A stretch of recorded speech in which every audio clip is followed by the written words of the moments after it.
1 to 17. Magkaroon po tayo ng salitang pagbasa. Ako po sa verse 1, kayo po sa verse 2. Sabay-sabay po tayo sa verse 17.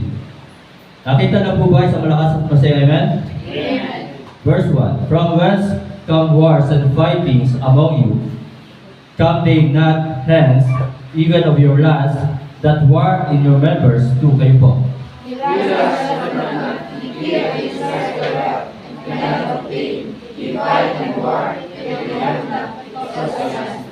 Ye ask and receive not, because ye ask amiss, that ye may consume it upon your last. Verse 4.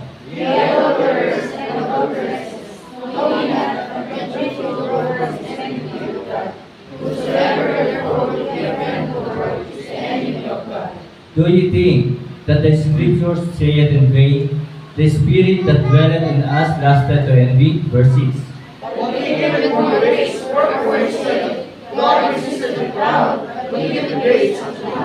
Submit yourselves therefore to God. Resist the devil, and he will flee from you. Verse 8.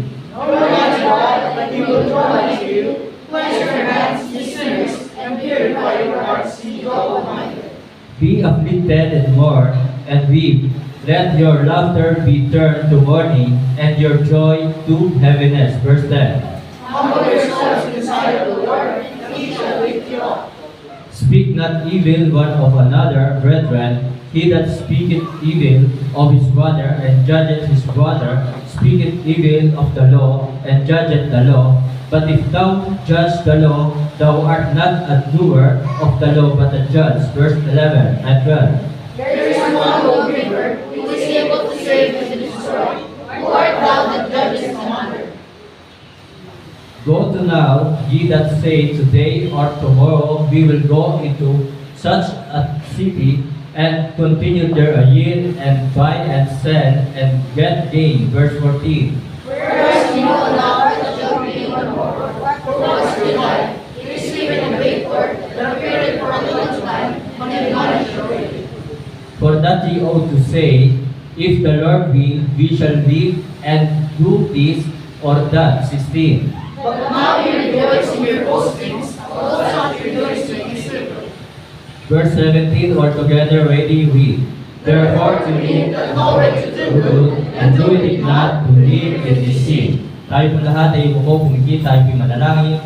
Dakilang Diyos na makapangyarihan sa lahat, muli sa umagang ito, sa araw na ito, patuloy ka namin pinupuri, pinapasalamatan sa iyong kabutihan, kadakilaan, katapatan na ginawa sa aming pong buhay.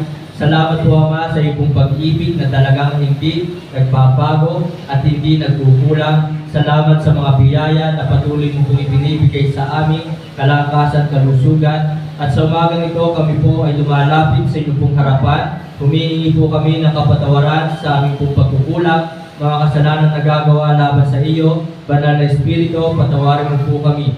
At salamat po Ama sa patuloy mo pong pagpapala, pag-iingat sa buhay ng bawat isa. Dalangin ko po na patuloy mo pong pagpalain ang mga kapatiran po dito sa mataas na kahoy. Pagpalain mo po pangangaral na inyong pong banal na salita. Itago mo po akong muli sa inyong pong lingkuran. Gamitin mo po ako ng lubusan. Use me mightily for your glory. Banal na Espiritu, kayo po siya mangusap sa puso ng bawat isa. At dalangin ko po na ito ay tumingo sa kanilang puso at isipan, at nawa ito po'y maging hamon na ikaw ay patuloy na paglingkuran hanggang sa pagbabalik ng aming pong Panginoong Sus. At dalangin po namin Ama, patuloy po kayong magligtas sa bayang ito, at dalangin ko po na ang manunungkulan sa bayang ito ay maligtas, at dalangin po namin kapayapaan sa Jerusalem, kaligtasan po ng mga taga-Israel. Patuloy mo po ang tingin ang panalangin ng bawat isa, at nawa po Panginoon ang buhay na ito ay patuloy na makapagbigay sa iyo ng kaluwalhatian. Ito po yung aking dalangin na may pasasalamat sa pangalan po ng aming Panginoon Jesus. Amen. Mabuna po. Isang mapagpalang umaga sa ating lahat. At alam niyo po, ito pong James chapter 4 na ito ay maraming beses na pong naipangaral. Ganun pa man po ay iba't iba yung mensahe. Maaaring ang title ay yun pa rin, hindi nagbabago. Na ang title po ngayong umaga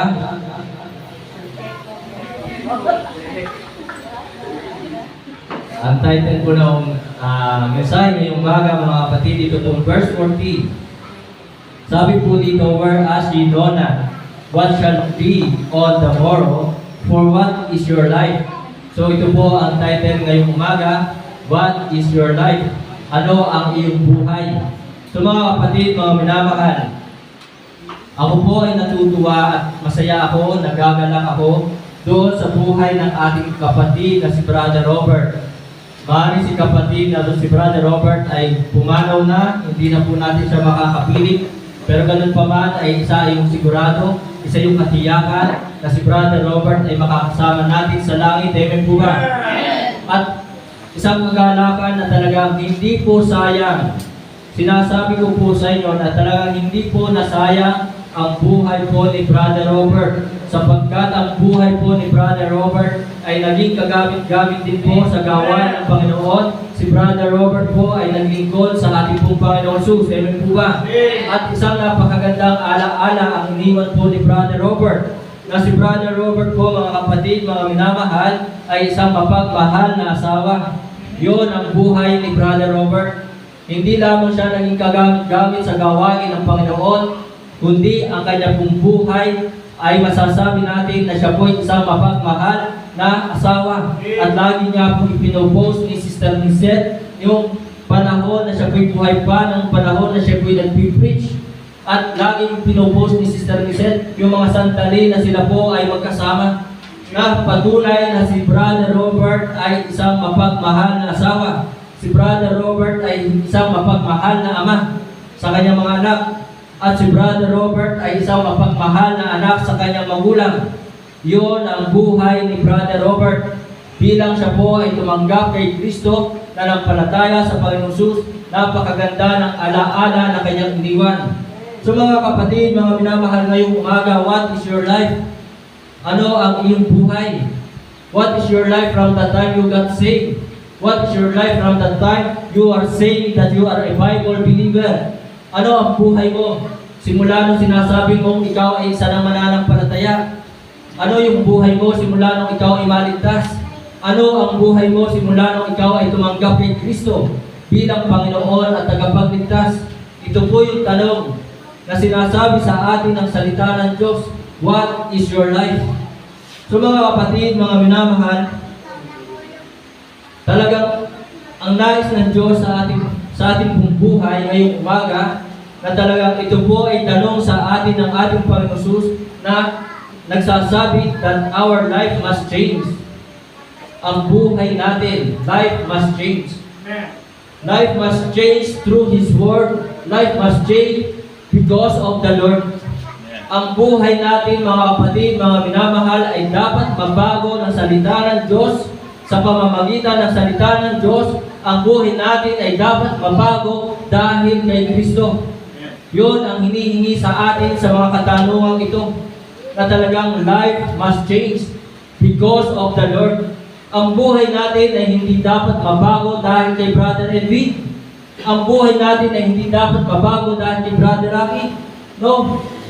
Ang buhay natin ay dapat mabago dahil sa ating Panginoong Jesus. Hindi dahil ng sino mang tao. Amen po ba?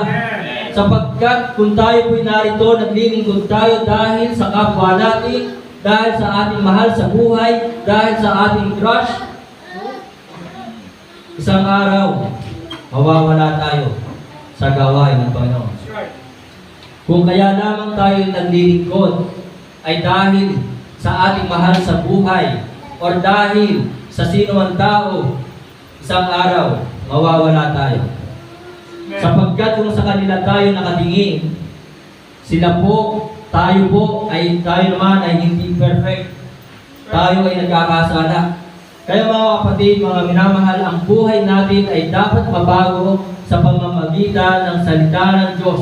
Ang buhay natin kung bakit tayo magbabago ay dahil sa ating Panginoong Jesus, hindi dahil sa sino mang tao.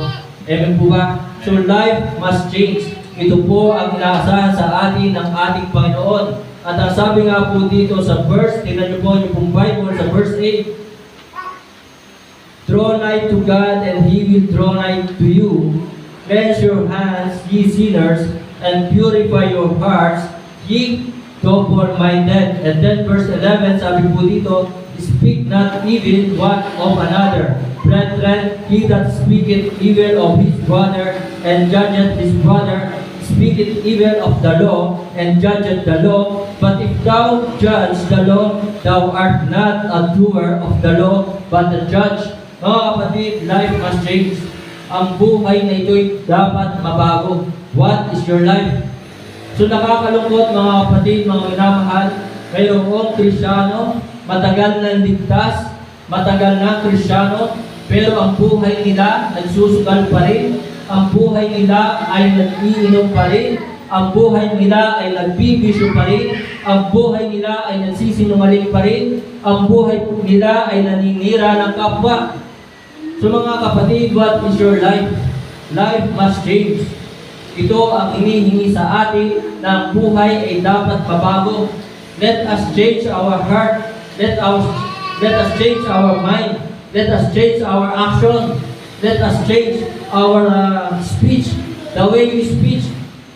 The way we speak. Dapat nababago ang ating pananalita. Dapat nababago ang ating pag-iisip. Dapat nababago ang ating puso. Yun ang inaasahan sa atin mga kapatid. Bilang tayo po ay tumanggap kay Kristo, nanampalataya kay Kristo, sinasabi natin tayo ligtas, sinasabi natin tayo mga anak ng Diyos, life must change. Pero mga kapatid, nakakalungkot na talagang maraming Kristyano pa rin ang hindi nagbabago. Walang pagbabago sa kanilang buhay. Bakit?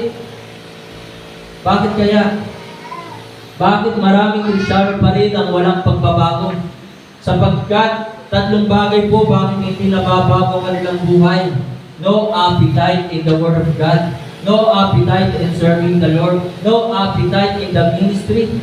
Wala silang gana sa pagsamba. Wala silang gana maglingkod. Wala silang gana mag-aral ng salita ng Diyos. Wala silang gana makinig ng salita ng Diyos.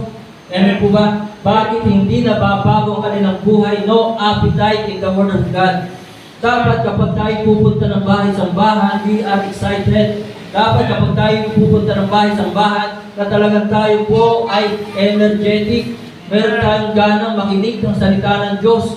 Paano kakaroon ng gana? Ipuyat ka, pastor. Diba? So mga kapatid, yun yung isang dahilan bakit hindi nababago ang buhay ng isang Kristyano. Walang gana sa pag-pray. Diba? Walang gana magbigay. So walang gana mag-akay ng kaluluwa. So no appetite in the word of the Lord. No appetite in the ministry. No appetite in singing. Wala silang gana.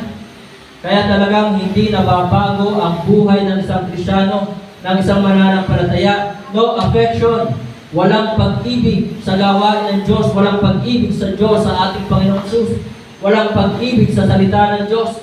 So yun po yung dahilan bakit hindi nababago ang buhay ng isang mananampalataya. Wala talaga sa puso.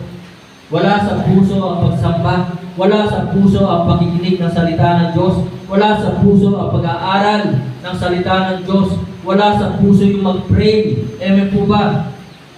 So maraming Kristyano ngayon tinatatamara na mag-pray. Maraming Kristyano ngayon tinatamad sumamba. Maraming Kristyano ngayon ang tinatamad magbigay. So yun po, no affections, no appetite, and then no applications of the Word of God. Ang sabi ng James chapter 1 verse 22, but be doers of the Word and not hearers only, deceiving your own selves. Maraming Kristyano ngayon ayaw sumunod, ayaw tumupad, ayaw gawin ang salita ng Diyos. Tinatamad nga, wala nga pag-ibig. Kaya talagang tunay na hindi nagkakaroon ng pagbabago sa buhay ng isang mananampalataya. Amen po ba? So yun po mga kapatid, mga minamahal, life must change. Ang buhay na ito, kung sinasabi mong ikaw ay tumanggap kay Kristo, ay dapat nababago. 2 Corinthians chapter 5 verse 17, therefore if any man be in Christ, he is a new creature, all things are passed away, behold, all things are become new. Kaya mga kapatid, mga minamahal, iwasan natin ang pagsisinungaling, iwasan natin ang paninira sa ating kapwa, iwasan natin ang pagsasalita ng mga hindi magagandang salita, iwasan natin ang mga bisyo sa mundong ito. Amen po ba? So yun po ang inaasahan sa atin. What is your life? Life must change. Ang buhay ay dapat nagbabago. Ang buhay ay dapat nababago. At ako nga po talagang natutuwa sa buhay ni Brother Robert na talagang isang napakagandang alaala ang kanyang iniwan sa lahat ng mga nakakakilala sa kanya. At kahapon ako po ay nangaral po doon. Maaring nahuli na nung sinabi sa akin Pastor Sosa, naku Brad, sa Monday na lang ikaw. Ay siya, Pastor, nandito na ako eh. Ay tituloy pa rin. May mga bisita doon, mayroon nakikiramay, Pastor, share nyo na ito, sabi sa akin ni Ate Miset.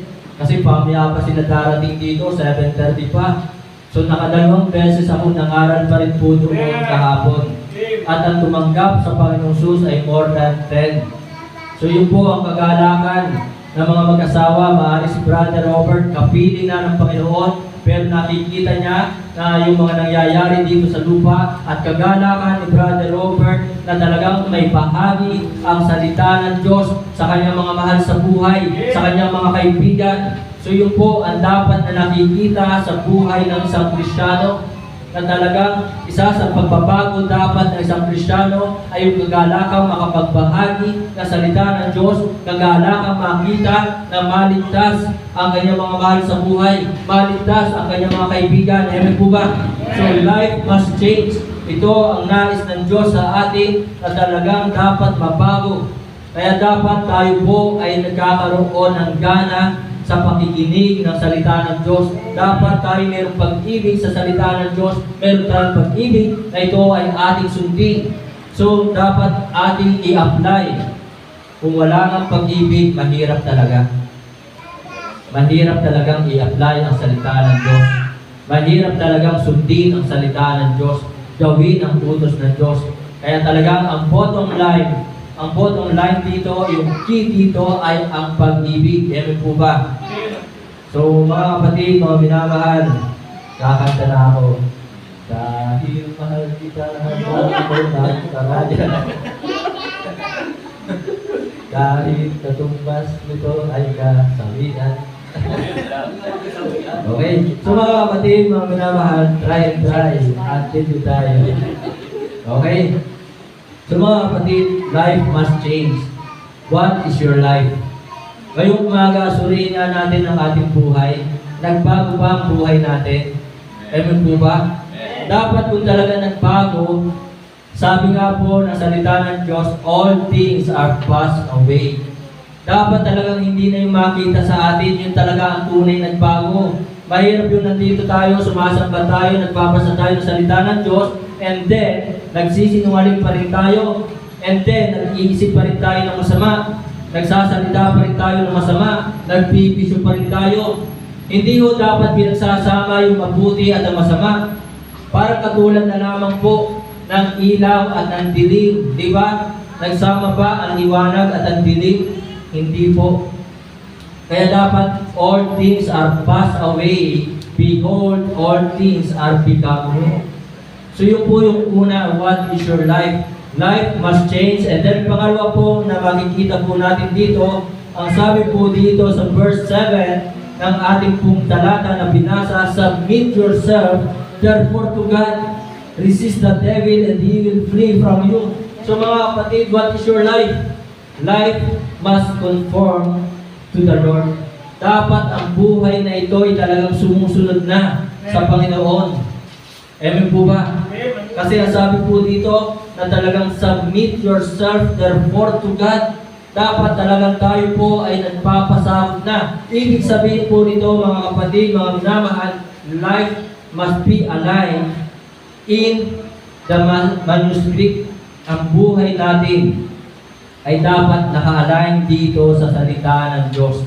Kaya nga po salita ng Diyos, Book of the Law, ito ang ating patayan para sa isang matuwid na pamumuhay.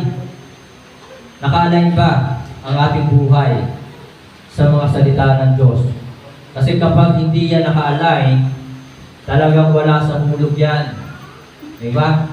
Mahirap yung wala sa hulog. Mahirap yung tagilid. Diba? Mahirap yun. Parang katulad nito, katulad yan. Pero okay lang, kung ito man ay wala sa hulog, kung ito man ay tagilid, huwag lamang ang buhay natin. Kasi mahirap kapag buhay natin ang tagilid. Parang, gano'n pa, tagilid. So mahirap kapag ang buhay natin ang wala sa hulog. Kaya mga kapatid, narito ang salita ng Diyos. Nananatili hanggang ngayon upang ang bawat desisyon na ating gagawin ay dapat naka-align sa kalooban sa salita ng Diyos. Amen po ba? So life must be aligned in manuscript na talagang lahat ng ating ginagawa. So tayo, nagkaroon na tayo dito ng business dedication. Nagkaroon na tayo dito ng house blessings or house dedications. Nagkaroon na tayo dito ng child dedications. Meron tayo dito ng mga baptism. Kailan kaya yung kasal? Diba? So mga kapatid, mga minamahal, dapat ang ating ginagawa ay align sa Panginoon. Dapat ang ating ginagawa ay align sa Panginoon, sa salita ng Diyos. So life must conform to the Lord. So life must be aligned in the manuscript, and then life must be apart from mischievous person. Dapat ang buhay na ibibiwalay, lumalayo sa mga taong gumagawa ng masama. Yun po ang nais ng Diyos. Kaya sabi po dito sa verse 4, tingnan niyo po ang inyong po Bible sa James chapter 4, verse 4. Ye adulterers and adulteresses, know ye not that the friendship of the world is enmity with God? Ang pakikipagkaibigan sa mundong ito ay pakikipaglaban sa Diyos. Whosoever, sabi po dito, therefore will be a friend of the world is the enemy of God. Ang sino mga kaibigan ng sanglibutan ito ay kaaway ng Diyos. Kaya mga kapatid, mga minamahal, ang buhay na ito must be apart from mischievous person or mischievous man. Dapat inilalayo natin ang buhay na ito, ang katawang ito, sa mga taong gumagawa ng masama. Huwag tayong makikisama sa kanila. So yan ang dapat makita sa atin bilang tayo po ay mga Kristiyano. Mga kapatid, kaya talaga sinasabi pa ng verse 6, tingnan niyo po verse 6, but He giveth more grace, wherefore He said, God resisted the proud. So lalayo tayo sa mga taong mayayabang. Amen? Huwag tayong magyayabang. Huwag natin ipagmamalaki ang mga bagay na mayroon tayo. Lagi natin sasabihin, to God be the glory, thanks be to God. Diba? Sapagkat ito'y tunay na galing sa Diyos. Huwag nating itataas ang ating sarili. Huwag tayong sasama sa mga taong mayayabang. So life must be apart from mischievous person or mischievous man. Ilayo natin ang katawang ito, ang buhay na ito sa mga masasamang tao. And then, life must be acceptable, approvable unto the Lord. Dapat ang buhay natin ay katanggap-tanggap sa Diyos. Ang sabi po ng Roma chapter 12 verse 1, I beseech you therefore, brethren, by the mercies of God, that you present your bodies, ang ating katawan, ang inyong buhay na ito ay ating iharap sa Diyos, that you present your bodies a living sacrifice, holy, acceptable unto God, which is your reasonable service. 2 Timothy chapter 2 verse 15, study to show thyself approved unto God, a workman that needed not to be ashamed, rightly dividing the word of truth. So mga kapatid, approved unto God, acceptable unto God. So iyan ang inaasahan ng Diyos sa atin, ng ating kapwa mananampalataya, na ang buhay natin ay katanggap-tanggap sa Diyos, na hindi talagang approved sa Diyos. So life must conform to the Lord. Ang buhay natin ay dapat laging ayon sa Panginoon, sumusunod sa Panginoon. Hindi natin na dapat sinusunod ang ating mga kagustuhan. Hindi natin sinusunod dapat yung gusto ng ating kapwa. We ought to obey God rather than men. Amen po ba? So yun po, mga kapatid, mga minamahal, life must change. Life must conform unto the Lord. And then next, mga kapatid, mga minamahal, life must commit unto the Lord. Dapat ang buhay na ito ay talagang laan para sa Diyos kay Kristo. Amen? Dapat laan ito. Kaya nga sabi ni Pablo, tingnan niyo po yung pong Bible sa Roma chapter 12 verse 1. Roma chapter 1 verse 1. Roma chapter 1 verse 1. So what is your life, kapatid? Anong buhay mo ngayon? Ang buhay ko dati, lasinggo. Ang buhay ko dati, may bisyo, nagsusugal, nag-beer house, at dating single pa rin ngayon. So sabi po ng verse 1, Paul, a servant of Jesus Christ, called to be an apostle, separated unto the gospel of God. So ito po yung buhay po ngayon ni Pablo, na siya po ay talagang alipin na ni Kristo. At tingnan po natin ang ating pong Bible sa Ephesians chapter 1 verse 1. Ephesians chapter 1 verse 1. Ano pa sabi po ni Pablo po dito? Sa Ephesians chapter 1 verse 1.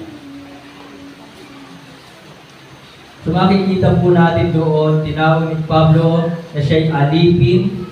Kaya talaga makikita natin na ang buhay ni Pablo ay talagang laan sa Diyos, sa ating Panginoon Jesus.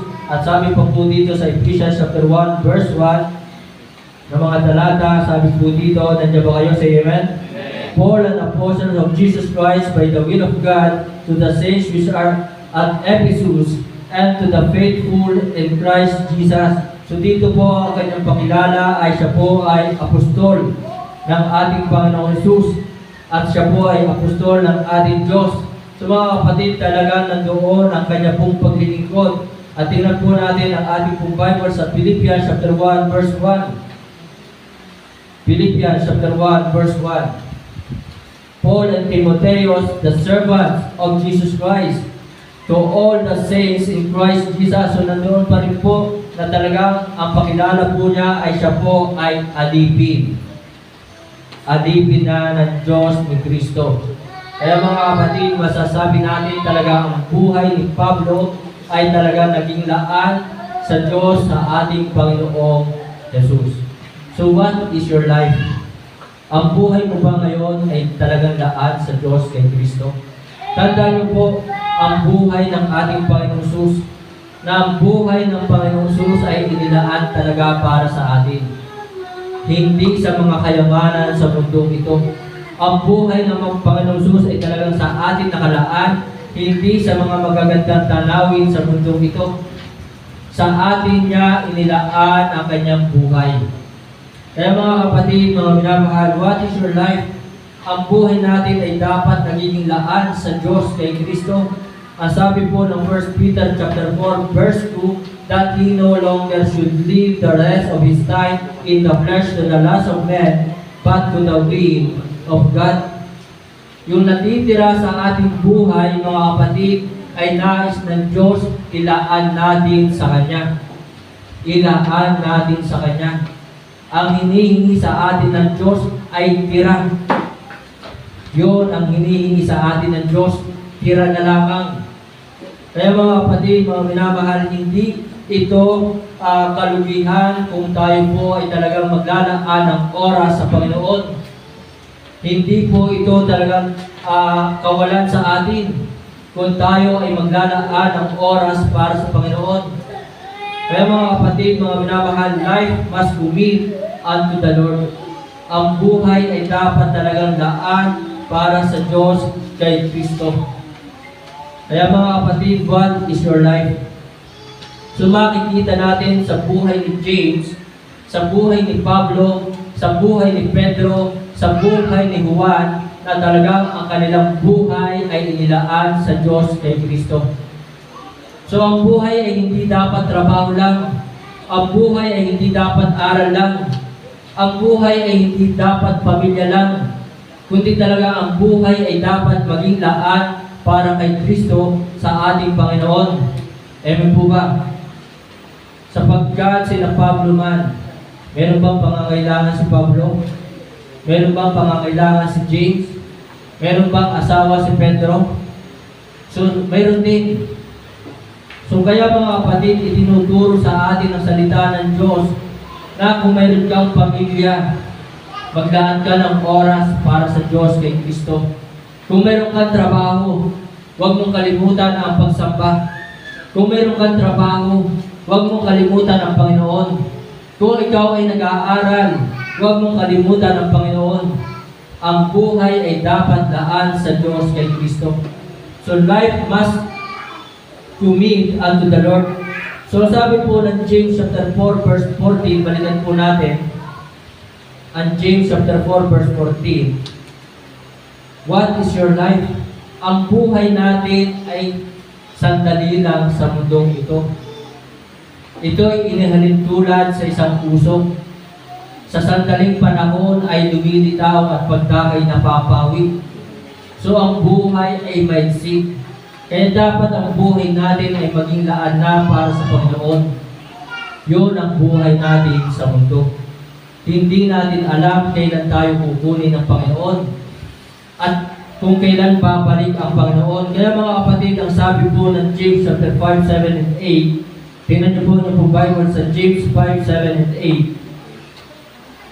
James chapter 5, verse 7 and 8.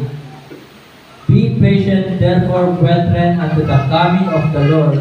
Behold, the husbandman waited for the precious fruit of the earth, and had long patience for it, until he received the early and latter rain. Verse 8, be also patient, establish your hearts, for the coming of the Lord draweth nigh.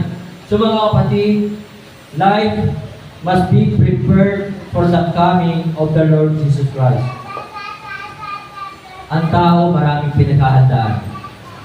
Pinaghahandaan ang kinabukasan, pinaghahandaan ang kamatayan, di ba?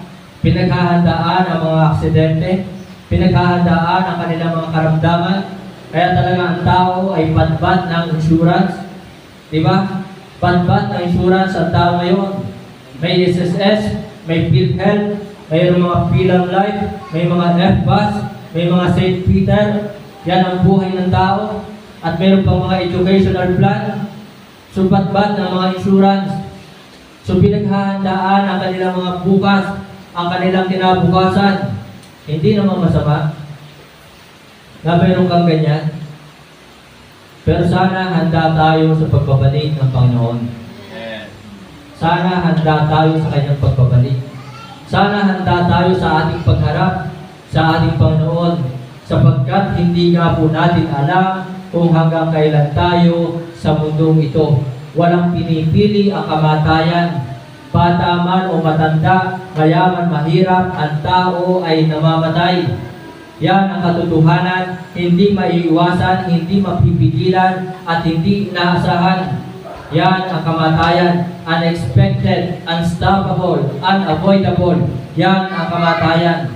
Kaya dapat mga kapatid, life must be prepared for the coming of the Lord Jesus Christ. Dapat ang buhay na ito ay handa sa pagbabalik ng ating Panginoong Jesus. Amen po ba? So wala namang masamang paghandaan mo ngayong pag-aaral. Paghandaan mo ngayong kinabukasan. Pero ang tanong, handa ka ba sa iyong pagharap kay Kristo? Handa ka ba? So yun po mga kapatid, life must be prepared, and then life must be productive before of His coming. Dapat ang buhay natin ito ay talagang nagiging mabunga, gagamit-gamit bago bumalik ang Panginoon. Bago bumalik ang Panginoon. Maraming Kristyano ngayon talagang wala. Appendix-pendix. Diba? Relax. Yan ang buhay ng ibang Kristyano. Pasyal dito, pasyal doon. Kain dito, kain doon. Inom dito, inom doon. Diba? Gastos dito, gastos doon. Yan ang buhay ng mga tao. Na hindi nila talaga iniisip paano sila magiging gagamit-gamit sa gawain ng Panginoon. ano ang kanilang may tutulong para sa gawain ng Panginoon. So makikita natin, wala silang malasakit sa gawain ng Panginoon. So ang buhay natin mga kapatid, mga minamahal, life must be productive before of His coming. Na bagong bumalik ang Panginoong Hesus, bago tayo humarap sa Kanya, na kapag itinanong sa atin, what is your life? Itatanong niya sa atin, ng ating Panginoong Hesus, anong buhay mo?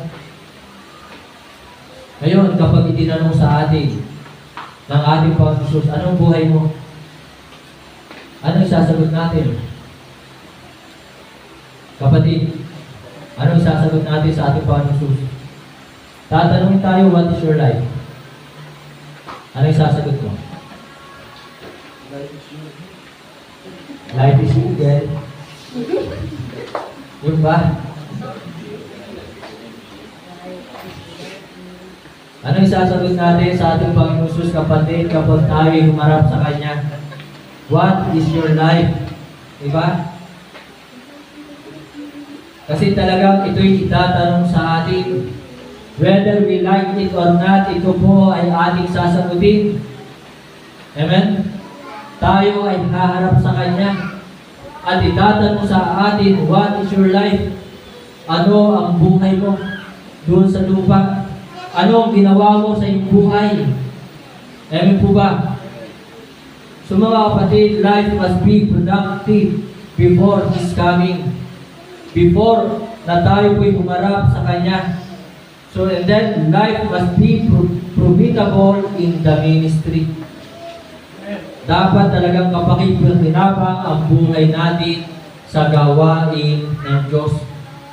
Our purpose is to serve the Lord. Our purpose is to submit unto the Lord.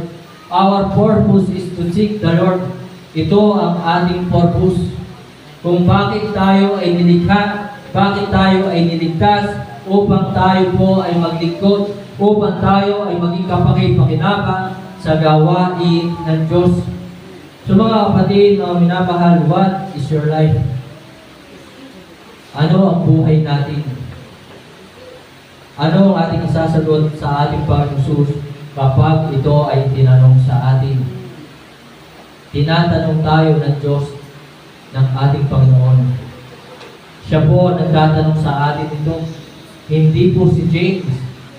Hindi po ako. So maraming beses na po ito na-preach, pero talagang napakaganda ng salita ng Diyos, napakasarap balikan.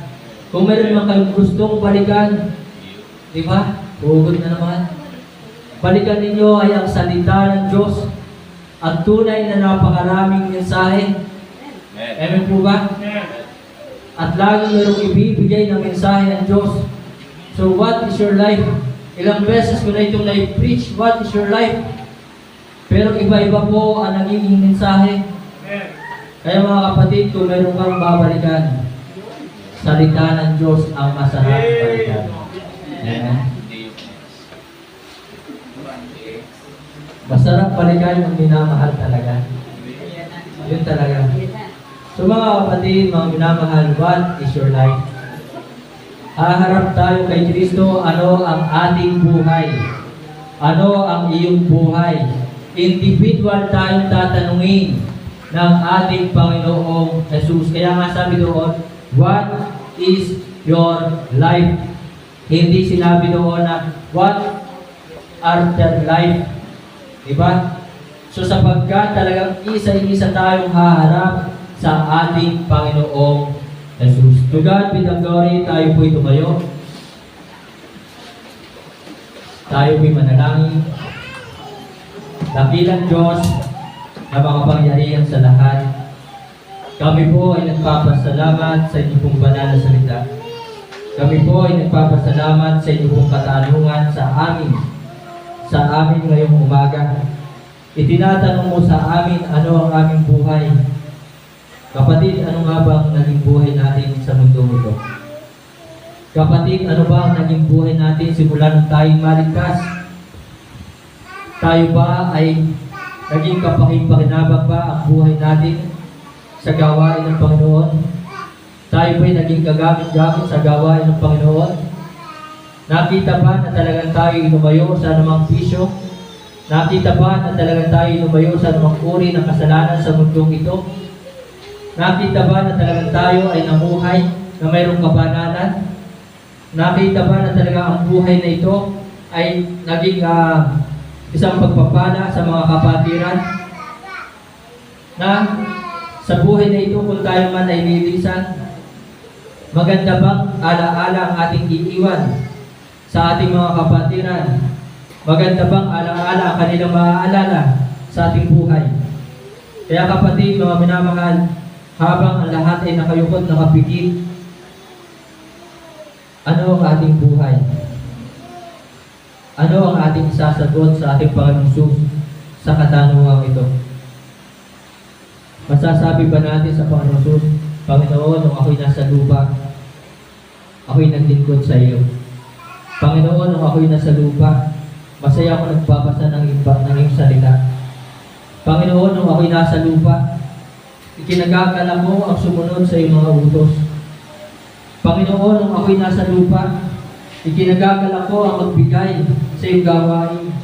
Panginoon, nung ako'y nasa lupa, ikinagagala ko mag-akay ng kaluluwa. Panginoon, nung ako'y nasa lupa, ikinagagala ko ang umawit ng mga awiting maka-Diyos. Ikinagagala ko ang umawit para sa iyo. Kapatid, ito ba yung ating isasagot sa ating Panginoong Hesus? Ito ba yung ating sasabihin sa Kanya sa ating pagharap sa Kanya? Sana na talagang ito yung makita at sana ito yung ating isagot sa Kanya. Sana hindi lamang ngayon, kundi habang tayo po'y naririto sa mundong ito, habang tayo nabubuhay sa mundong ito, na talagang ang buhay na ito ay maging kagamit-gamit, na ang buhay na ito'y patuloy na nagbibigay sa Diyos sa Panginoong Hesus ng kaluwalhatian. Sana'y kagalakan natin ang magbigay sa Kanya ng kaluwalhatian. Salamat sa mga kapatiran naman na nandirito ngayon. Pagpalain mo kung patuloy ang kanilang trabaho, ang kanilang buhay, ang kanilang pag-aaral. Patuloy mo po ang tingin ang kanilang mga panalangin. Salamat po, Ama, sa pribilehyo na magamit sa inyong gawain, makapaglingkod po sa inyo. Ito po yung aking dalangin na may pasasalamat sa pangalan po ng aming Panginoon Hesus. Amen.